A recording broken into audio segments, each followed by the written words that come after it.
أنا قاريني هاروتيوم كيسويان، أصلي من حلب.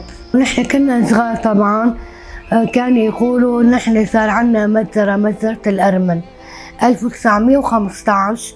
كان يقول نحن هيك صارت فينا، أجدادنا كانوا يقعدوا يحكوا. أنا كان عمري 8 سنين، كان يقول لي بنتي نحن تهاجرنا، نحن كنا في تركيا، نحن بلدنا يعني إنه كان في القرية قرية إنه مراشلي، بيت جدي وأهل أبوي من مراش. كان يقول لي كان عنا أراضي، كان عندي 10,000 دونم كله عنب، وكان في عنده مطحنة رز وبرغل كان يطحن.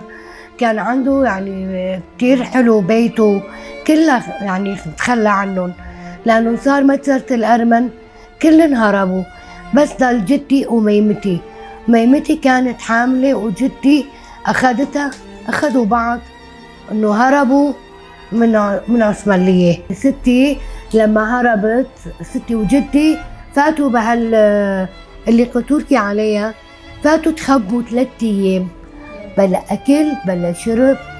واحد منهم من أتراك حسوا في شيء، قامت أنا ميمتي وجدي قاموا. ميمتي شعرها كانت كتير طويلة، كان مضفر، قامت بهديك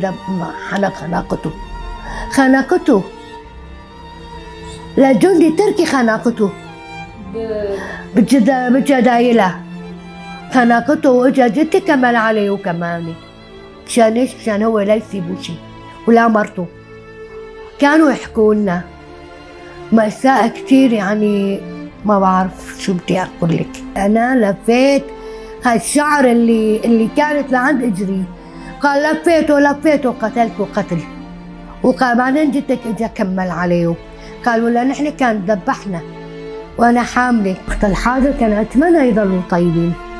انا اخواتي التانيين ما شافوا، لا ميمتي ولا جدي، كانوا متوفيين، بس انا شفتهم. ما كانوا يقبلون نحن الارمن نتطور، نحن ارمن كصناعي، كالصياغه، كانه شغل. تطورنا لما شافوا هالشي قاموا عملوا فينا هالعمايل، مشان نحن ما نتطور نصير صناعات.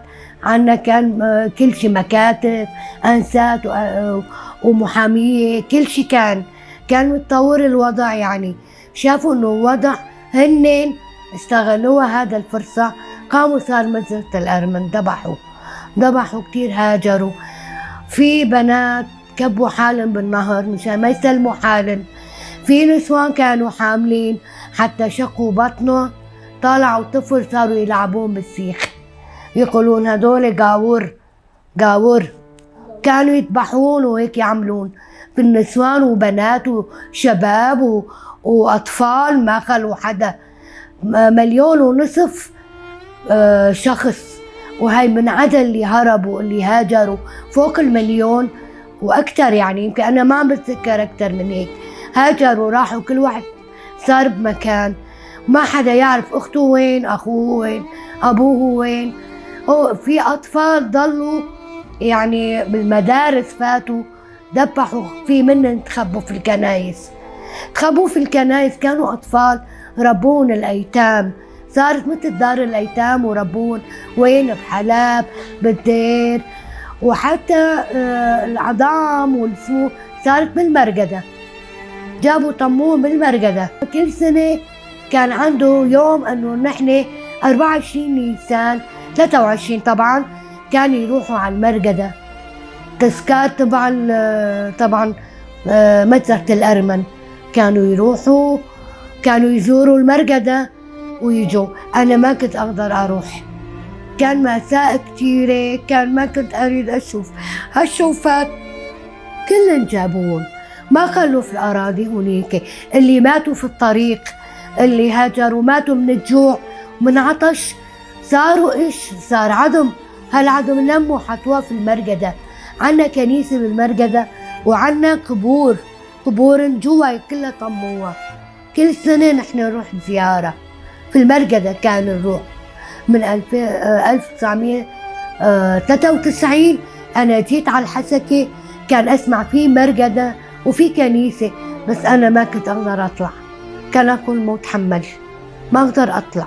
مرة جابوا عظم طفل بس اجروه، مرة جابوا زلمة اسنان كامل، وقمنا بقى من كتر لا ضل كل ما اشوف ابكي راحت ضاعت من بيتي. فقط بس فيها فقط العظام، ما حدا بيعرف هاي مين اب او اب مين، جد مين، طفل مين، لانه ما ضل حدا حياتي، كل راحوا يعني ذبحوا. كل ما يخلق طفل عنا نحن نحكي عن الإبادة الأرمني، هيك صارت، نحن هيك صرنا، ورح نضل من طفل لطفل لطفل لطفل بده يتذكر هالشي ابدا ما ننسى.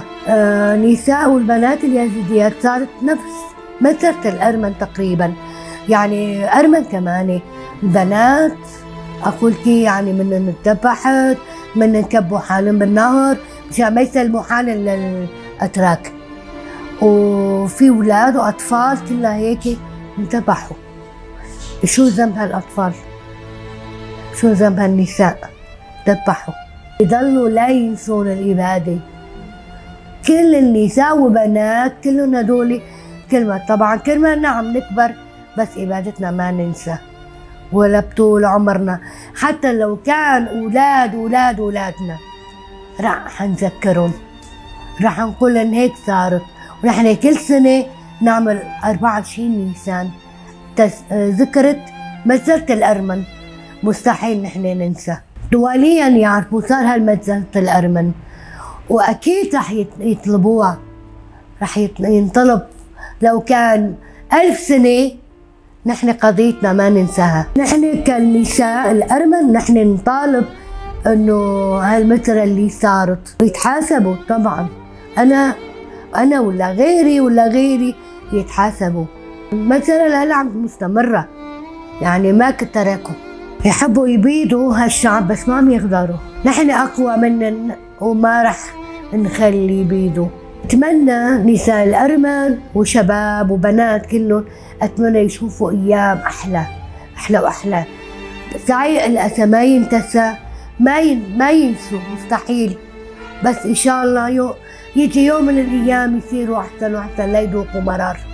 لازم نحن كنساء لازم نقوى، لازم صوتنا يعلى، لازم نطلب حقنا إن كان دولي كلها، لازم نحن النساء الأرمنيات لازم نحن نضل أقوياء. أتمنى إن شاء الله يوم من الأيام أصل لبلدي أرمينيا، بتمنى من ربي إن شاء الله يتحقق.